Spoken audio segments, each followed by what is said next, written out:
Hello, আমি Tanmoy. In fact বাঙালি YouTube চ্যানেলে তোমাদের সকলকে স্বাগত।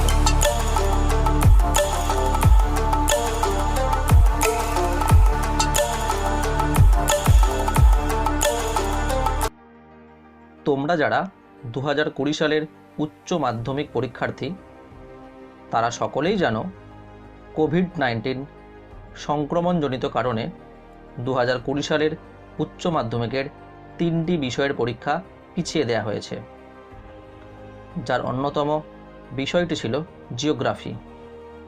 পশ্চিমবঙ্গের মাননীয় মুখ্যমন্ত্রী ইতিপূর্বেই ঘোষণা করেছেন পরিস্থিতি স্বাভাবিক হলে জুন মাস নাগাদ তোমাদের বাকি 3টি বিষয়ের পরীক্ষা নেওয়া হবে। অর্থাৎ তোমাদের হাতে এখনও প্রায় 2 মাস সময় রয়েছে। তাই তোমাদের প্রস্তুতিতে সহযোগিতার জন্য আমি আমার ইউটিউব চ্যানেলে 35 নম্বরের এমসিকিউ ও এসএকিউ এর বাছাই করা গুরুত্বপূর্ণ প্রশ্ন ও তার বিস্তারিত ব্যাখ্যাসহ উত্তর নিয়ে শুরু করছি নতুন পর্ব এইচএস 35-এ 35। শুধু উচ্চ মাধ্যমিক 2020 নয়, পশ্চিমবঙ্গ উচ্চ মাধ্যমিক শিক্ষা সংসদের ভূগোল বিষয়ের এই বর্তমান সিলেবাসটি যতদিন অপরিবর্তিত থাকবে ততদিন অধিক নম্বর পেতে এই কোশ্চেন অ্যান্সার সেটগুলি তোমাদের ভীষণভাবে সাহায্য করবে। তাই শুরু থেকে শেষ পর্যন্ত মন দিয়ে দেখতে থাকো। আর ভিডিওটি যদি তোমার ভালো লাগে তাহলে ভিডিওটি লাইক করো, তোমার বন্ধুদের ভিডিওটি শেয়ার করো। আর তুমি যদি আমার চ্যানেলে নতুন হও তাহলে চ্যানেলটি অবশ্যই সাবস্ক্রাইব করে পাশের বেল আইকনটি প্রেস করো নতুন ভিডিওর নোটিফিকেশন সবার আগে পেতে। তাহলে চলো শুরু করা যাক আজকের প্রশ্ন উত্তর পর্ব।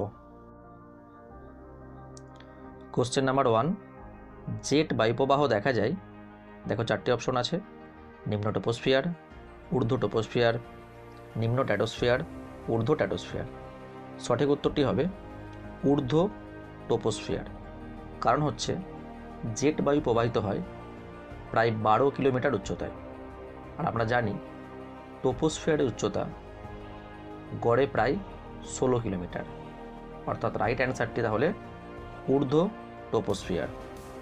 নেক্সট কোশ্চেন, মরুভূমিতে যে উদ্ভিদ জন্মায় তাকে কি বলে? 4টি অপশন আছে দেখো: হাইড্রোফাইট, লিথোফাইট, হ্যালোফাইট এবং জেরোফাইট। সঠিক উত্তরটি হবে জেরোফাইট। দেখো এখানে বাকি আরও 3টি অপশন আছে। প্রথমে আছে হাইড্রোফাইট। তো হাইড্রোফাইট কাকে বলে?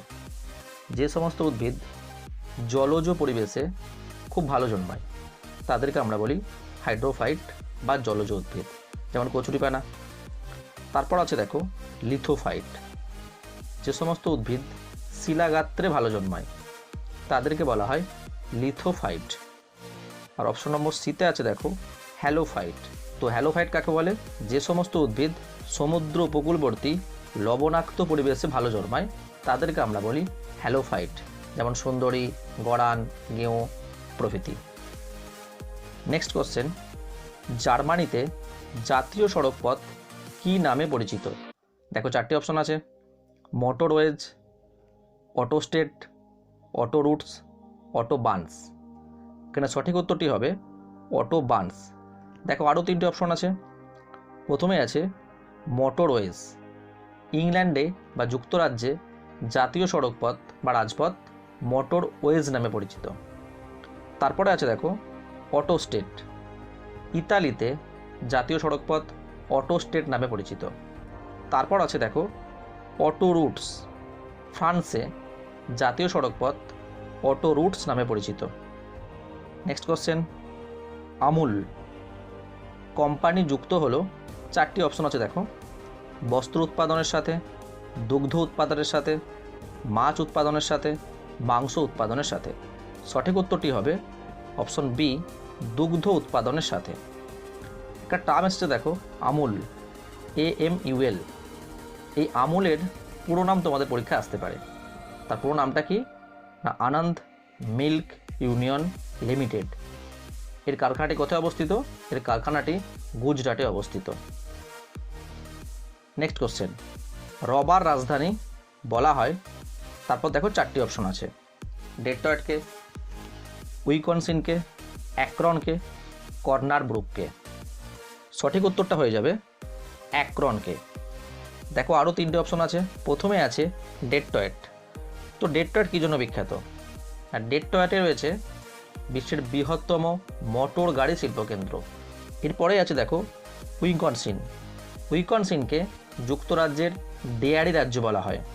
তারপর লাস্ট অপশনটা আছে দেখো কর্নার ব্রুক বা কনার ব্রুক। কর্নার ব্রুকে বিশ্বের বৃহত্তম নিউজ প্রিন্ট কারখানাটি অবস্থিত। নেক্সট কোশ্চেন, ভৌম জলস্তরের নিচে অবস্থিত যে জলবায়ু স্তর থেকে সব ঋতুতেই জল পাওয়া যায় তাকে কি বলে? এখানে দেখো 4টি অপশন আছে, অ্যাকুইফিউজ, ভাদস্তর, সাময়িক সম্পৃক্ত স্তর, স্থায়ী সম্পৃক্ত স্তর। এখানে সঠিক উত্তরটি হবে স্থায়ী সম্পৃক্ত স্তর। দেখো প্রথমেই আছে আমাদের অপশন অ্যাকুইফিউজ। তো অ্যাকুইফিউজ কাকে বলে? গ্রানাইট, ব্যাসল্ট, স্লেট, মার্বেল, রায়োলাইট এই সমস্ত শিলা দ্বারা গঠিত যে অপ্রবেশ্য শিলাস্তরে জল সঞ্চয় ও প্রবাহ কোনোটাই সম্ভব হয় না তাকে বলা হয় অ্যাকুইফিউজ। এটি একটি জল বিচ্ছিন্নকারী স্তর। তারপরে আছে দেখো ভাদস্তর। তো ভাদস্তর কোনটি? না অসম্পৃক্ত স্তরের একেবারে যে উপরের স্তর সেটাকে বলা হয় ভাদস্তর। তাহলে উপরের স্তরটাকে যদি ভাদস্তর বলা হয়, অসম্পৃক্ত স্তরের নিচের স্তরটাকে কি বলে? না অসম্পৃক্ত স্তরের নিচের স্তরটিকে বলা হয় কৈশিক স্তর। তারপর একটা অপশন আছে দেখো সাময়িক সম্পৃক্ত স্তর। তো সম্পৃক্ত স্তরকে আমরা দুটো ভাগে ভাগ করতে পারি, একটা স্থায়ী সম্পৃক্ত স্তর যা থেকে সারা বছর জল পাওয়া যায়, আরেকটি হচ্ছে সাময়িক সম্পৃক্ত স্তর যা থেকে সারা বছর জল পাওয়া যায় না, তাই এই স্তরটিকে আমরা অস্থায়ী সম্পৃক্ত স্তরও বলতে পারি। নেক্সট কোশ্চেন, যে প্রক্রিয়ার মাধ্যমে কোনো স্থানের শিলাসমূহ চূর্ণ বিচূর্ণ হয়ে সেই স্থানেই পড়ে থাকে তাকে কি বলে? দেখো 4টি অপশন আছে, আবহবিকার, পুঞ্জিত ক্ষয়, ক্ষয়ীভবন ও লাস্ট অপশন হচ্ছে পর্যায়ন। সঠিক উত্তরটা হয়ে যাবে আবহবিকার। তো আবহবিকার কাকে বলে? না আবহাওয়ার বিভিন্ন উপাদান দ্বারা শিলাসমূহ যান্ত্রিকভাবে চূর্ণ বিচ্ছিন্ন ও রাসায়নিকভাবে বিয়োজিত হয়ে যদি স্বস্থানেই পড়ে থাকে তখন তাকে আমরা বলি আবহবিকার। দেখো এখানে বলা হয়েছে যে প্রক্রিয়ার মাধ্যমে শিলাসমূহ চূর্ণ বিচূর্ণ হয়ে সেই স্থানেই পড়ে থাকে, অর্থাৎ যেখানে চূর্ণ বিচূর্ণ হলো সেখানেই পড়ে থাকে তাকে বলে আবহবিকার। এরপর অপশন আছে দেখো পুঞ্জিত ক্ষয়। তো পুঞ্জিত ক্ষয় কাকে বলে? না পৃথিবীর মাধ্যাকর্ষণ শক্তি বা অভিকর্ষণ টানের দ্বারা উঁচু স্থান থেকে শিলাসমূহ যদি ঢাল বরাবর নিচের দিকে নেমে আসে তখন তাকে আমরা বলতে পারি পুঞ্জিত ক্ষয় বা পুঞ্জক্ষয় বা মাস ওয়াস্টিং। তারপর অপশন আছে দেখো ক্ষয়ীভবন। তো ক্ষয়ীভবন কাকে বলে? না আবহবিকার দ্বারা শিলাসমূহ যে চূর্ণ বিচূর্ণ হলো বা বিয়োজিত হলো সেটা যখন স্বস্থানে পড়েছিল তখন তাকে আমরা আবহবিকার বলেছি, কিন্তু ওটা যখন ওখান থেকে বিভিন্ন বহির্জাত প্রক্রিয়াগুলির দ্বারা স্থানান্তরিত হয় অর্থাৎ ক্ষয়ীভূত হয় তখন সেই প্রক্রিয়াটাকে আমরা বলবো ক্ষয়ীভবন। আর শেষে অপশন আছে দেখো পর্যায়ন। তো পর্যায়ন কাকে বলে? না বিভিন্ন বহির্জাত শক্তিগুলির দ্বারা উঁচু ভূমিরূপ ক্ষয়ের ফলে ক্রমশ নিচু এবং নিচু ভূমিরূপ সঞ্চয়ের ফলে ক্রমশ উঁচু হয়ে যে প্রায় সমতল অবস্থার সৃষ্টি করে বা প্রায় সমতল ভূমিরূপের সৃষ্টি করে তাকে আমরা বলি পর্যায়ন বা গ্রেডেশন। এই পর্যায়ন বা গ্রেডেশন এই শব্দটা প্রথম ব্যবহার করেন সলিসবেরি ও চেম্বারলেন। এই গ্রেডেশন শব্দটি এসেছে গ্রেড থেকে, GRADE গ্রেড থেকে।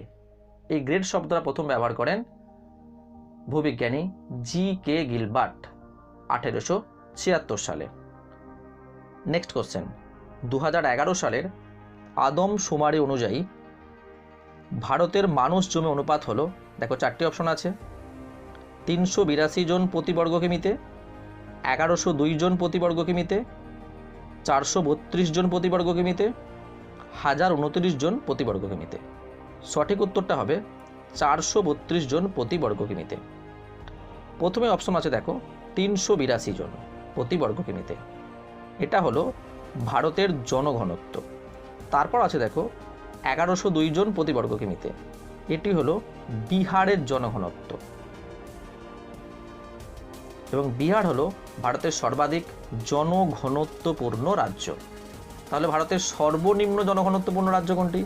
না, ভারতের সর্বনিম্ন জনঘনত্বপূর্ণ রাজ্য হচ্ছে অরুণাচল প্রদেশ, যার জনঘনত্ব প্রতি বর্গ কিমিতে 17 জন। আর লাস্ট যে অপশনটা আছে দেখো, 1029 জন প্রতি বর্গ কিমিতে। এটা হলো পশ্চিমবঙ্গের জনঘনত্ব, অর্থাৎ পশ্চিমবঙ্গের জনঘনত্ব হলো প্রতি বর্গ কিমিতে 1029 জন। নেক্সট কোশ্চেন, নাতিশীতোষ্ণ তৃণভূমি অঞ্চলে কোন মৃত্তিকা দেখা যায়? দেখো 4টি অপশন আছে, সিরোজেম, চারনোজেম, গ্লেই, পর্জল। এখানে সঠিক উত্তরটি হয়ে যাবে চারনোজেম মৃত্তিকা। দেখো প্রথম অপশনটাতেই আছে সিরোজেম। তো সিরোজেম মৃত্তিকা কোথায় সৃষ্টি হয়? না, সিরোজেম মৃত্তিকা সৃষ্টি হয় মরু বা মরুপ্রায় অঞ্চলে। দেখো সি এর অপশনটাতে আছে গ্লেই মৃত্তিকা। তো গ্লেই মৃত্তিকা সৃষ্টি কোথায় হয়? না, আর্দ্র নিম্নভূমিতে বা জলাভূমি অঞ্চলে। তারপর আছে দেখো শেষ অপশনটা পর্জল মৃত্তিকা। তো পর্জল মৃত্তিকা কোথায় সৃষ্টি হয়? শীতল ও আর্দ্র নাতিশীতোষ্ণ জলবায়ুর সরল বর্গীয় অরণ্য অঞ্চলে। নেক্সট কোশ্চেন, প্রতিটি ভূমিরূপের নির্দিষ্ট জীবন ইতিহাস রয়েছে, উক্তিটির প্রবক্তাকে? দেখো 4টি অপশন আছে, ডেভিস, ক্রিকমে, হ্যাক এবং কিং। সঠিক উত্তরটা হবে ডেভিস। তো ডেভিস কোন তত্ত্বের প্রবক্তা? ডেভিস হলেন ক্ষয়চক্র মতবাদের প্রবক্তা। এই তত্ত্বটি তিনি প্রকাশ করেন 1899 সালে। এরপর অপশন আছে দেখো ক্রিকমে। তো ক্রিকমে কোন তত্ত্বের প্রবক্তা? ক্রিকমে হলেন অসম বিকাশ তত্ত্বের প্রবক্তা। এই তত্ত্বটি তিনি প্রকাশ করেন 1933 সালে। এরপর আছে দেখো হ্যাক। তো হ্যাক কোন তত্ত্বের প্রবক্তা? হ্যাক হলেন গতিশীল ভারসাম্য তত্ত্বের প্রবক্তা এবং এই তত্ত্বটি তিনি প্রকাশ করেন 1968 সালে। এবং লাস্ট অপশন আছে দেখো কিং। তো এলসি কিং কোন তত্ত্বের প্রবক্তা? এলসি কিং হলেন পাদ সমতলীকরণ তত্ত্বের প্রবক্তা এবং তিনি তত্ত্বটি প্রকাশ করেন 1948 সালে। নেক্সট কোশ্চেন, একটি ধর্মীয় শহর হলো, 4টি অপশন আছে দেখো, দিল্লি, জামশেদপুর, বারাণসী, গোয়ালিয়র। তো সঠিক উত্তরটি হয়ে যাবে বারাণসী। তো দিল্লি কোন ধরনের শহর? দিল্লি হলো প্রশাসনিক শহর। জামশেদপুর? না, জামশেদপুর হলো শিল্প শহর। এবং লাস্ট অপশন গোয়ালিয়র। গোয়ালিয়র হলো প্রতিরক্ষা শহর। নেক্সট কোশ্চেন, যে পুরোদেশীয় বাঁধ উপকূলের সঙ্গে কোনো দ্বীপকে বা একাধিক দ্বীপকে যুক্ত করে তাকে কি বলে? দেখো 4টি অপশন আছে, ফিয়র্ড, টম্বলো, স্পিট আর হচ্ছে হুক। এখানে সঠিক উত্তরটি হবে টম্বলো। কোনো বাঁধ যদি উপকূল এবং কোনো দ্বীপ বা একাধিক দ্বীপকে যুক্ত করে তখন তাকে আমরা বলি টম্বলো। এখানে অপশন আছে দেখো ফিয়র্ড। তো ফিয়র্ড আমরা কাকে বলি? না, মূলত ফিয়র্ড সৃষ্টি হয় হিমবাহের ক্ষয়কার্যের ফলে। যদি হিমবাহ উপত্যকা এবং সমুদ্র পাশাপাশি অবস্থান করে এবং হিমবাহের ক্ষয়ের ফলে উপত্যকা যদি সমুদ্র পৃষ্ঠের থেকেও গভীর হয় তখন সেই উপত্যকা সমুদ্রের জল দ্বারা নিমজ্জিত হয়, তখন সেটাকে আমরা বলি ফিয়র্ড। এরপরে অপশন আছে দেখো স্পিট। তো স্পিট আমরা কাকে বলি? না, যে সামুদ্রিক বাঁধের এক প্রান্ত স্থলভাগের সঙ্গে যুক্ত থাকে আর অন্য প্রান্ত সমুদ্রের দিকে সরলভাবে বা বক্রভাবে বিস্তৃত থাকে, সেই যে ভূমিরূপ তাকে আমরা বলি স্পিট। আর হুক কাকে বলে? না, হুক আসলে এক প্রকার স্পিট। যদি স্পিটের অগ্রভাগটা বাঁকানো থাকে বা ঘোরানো থাকে বা হুকের মতো দেখতে হয়, আকসির মতো দেখতে হয়, তখন তাকে আমরা বলি হুক। এতক্ষণ সঙ্গে থাকার জন্য অসংখ্য ধন্যবাদ। যদি এই ভিডিওটি হেল্পফুল মনে হয় তাহলে ভিডিওটি অবশ্যই লাইক করো, তোমার বন্ধুদেরকে ভিডিওটি শেয়ার করো। আর যদি তুমি আমার চ্যানেলে নতুন হও তাহলে অবশ্যই আমার চ্যানেলটিকে সাবস্ক্রাইব করো এবং পাশের দেয়া বেল আইকনটি প্রেস করে রাখো যাতে পরবর্তী ভিডিওর নোটিফিকেশন তুমি সবার আগে পেতে পারো। সকলেই ভালো থেকো, সুস্থ থাকো, ভালো করে পড়াশোনা করো।